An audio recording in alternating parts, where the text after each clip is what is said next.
की वैकेंसी बंद कर दी, बैंकिंग की वैकेंसी बंद कर दी, और जो नौकरी था सरकारी उसको प्राइवेट कर दिया ताकि किसी भी ओबीसी के बच्चे को प्राइवेट में नौकरी न मिले, एसटी एससी के बच्चों को प्राइवेट में नौकरी न मिले, यादव के बच्चों को प्राइवेट।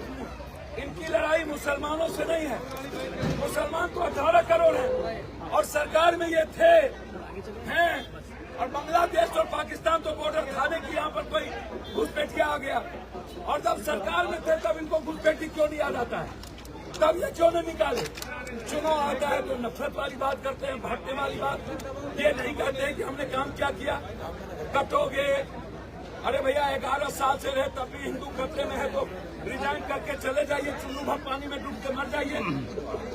आपको काम करने के लिए भेजा, आपको 15 लाख की बात नहीं की है, आपने 50% आरक्षण को खत्म कर दिया, ओबीसी को पहले ही बच्चों को खत्म कर दिया।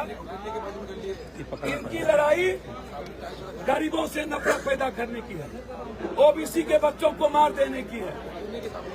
ये दूसरी भाषा नहीं जानते हैं, ये लोग हिंदुस्तान के संविधान, लोकतंत्र और पिछड़ा के विरोधी है, ये एसटी एससी के विरोधी है, ये अम्बेडकरवादी विचारों के विरोधी हैं, ये भगवान के विरोधी हैं।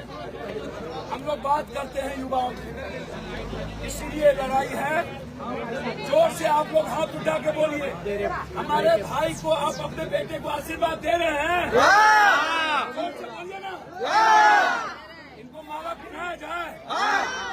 कहाँ गए इंद्रजीत यादव लोग, हरिचंद जी लोग सांसद जी से अनुरोध है कि यहाँ पे इस पर रथ पे चढ़ के भाषण करें। रथ पे चले जा, तू रथ पे चले जा। परिवार के लोग खड़े हैं, बिहार, यूपी, महाराष्ट्र, तीनों परिवार हैं।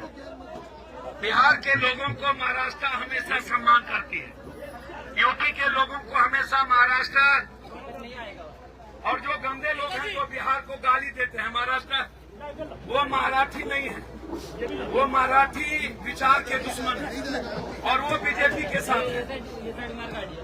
और हम लोग यदि अपने बच्चों की भविष्य देखते हैं और समाज में जो ओबीसी ईबीसी है, कमजोर तबके के लोग हैं, चाहते हैं कि उसको भविष्य में नौकरी मिले, एसटी एससी के बच्चों को, बेटी को नौकरी मिले।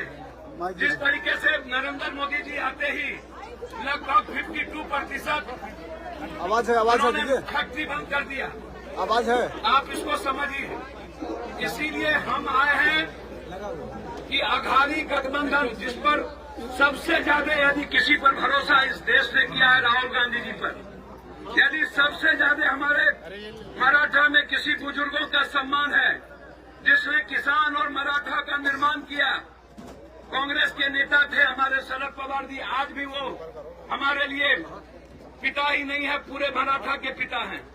और किसी ने कोरोना से लेकर शालीनता और आम आदमी की बात की, पढ़े लिखे लोगों की सबकी, वो है उद्धव ठाकरे जी।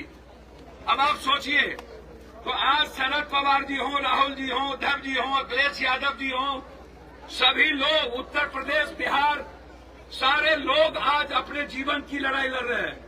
और बीजेपी जब तक समाप्त नहीं होगी तब तक इस देश का दलित, एसटी एससी, ओबीसी, ईबीसी के बच्चे और किसानों की जिंदगी समाप्त कर दिया जाएगा। माँ और बेटी का सम्मान नहीं होगा। ये माइनॉरिटीज की बातें छोड़ दीजिए, बांग्लादेश कहाँ है, पाकिस्तान कहाँ है, घुसपैठी की बात है ही नहीं।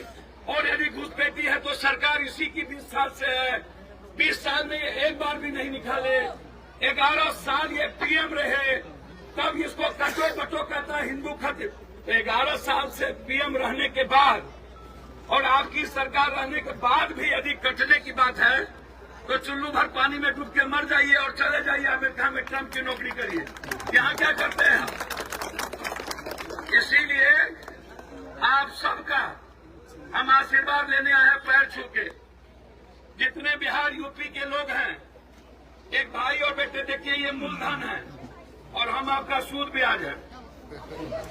सूद ब्याज, जहां भी गरीबों को आंसी पोछने की बात होती है वहां पप्पू यादव पहुंच जाता है। हम अपने भाई अपने बेटे की तरह जो शरद पवार जी ने, अखिलेश यादव जी ने जो भरोसा किया और एक क्रांतिकारी बेटा जो कंप्लीट रूप से सिर्फ आपके से प्यार करता है, आपके बीच बेटे की तरह खड़ा है और हम आपसे आशीर्वाद लेने आए हैं। दोनों हाथ उठा के बोलिए आशीर्वाद है ना? जोर से आशीर्वाद है ना? बहुत बहुत धन्यवाद आप सबको। जय भीम, नमो, जय मराठा, जय बिहार, जय उत्तर प्रदेश। धन्यवाद।